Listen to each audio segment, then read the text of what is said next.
The sailor was bombarded as the fierce gusts of wind slammed against his worn-out door, hinting at the impending nightmare that was to befall him.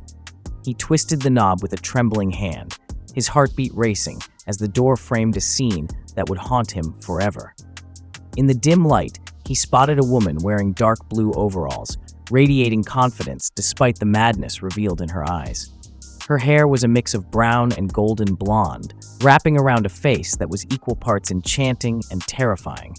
Her face was curved into a half grin, licking the blood coating her knife. As the sleepless sailor observed a human head grasped in her fingers, it was the aftermath of some brutal deed she'd committed not long before. Beyond the woman, there was only dimness, a void, within which she was an isolated figure, a lure for violence and cruelty.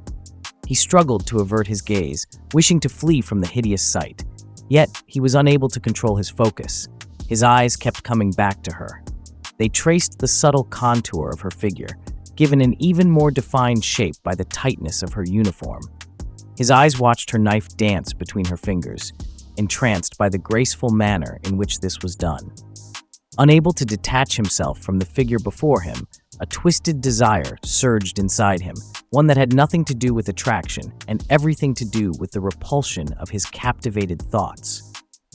Though her eyes had never once left his face, in those moments, the intersection of bone-chilling terror and unexplained rapture was compelling. It embedded him in place as he struggled to break free, entranced by the poem that seeped out of her throat. The sailor was sharply told, "Congrats. You did something right, sailor. Just barely, mind you, but it was enough to elevate your status to the next level. I am going to take a knife and, oh so deftly, carve wide swaths of salt from your entire skeleton, inch by excruciating inch.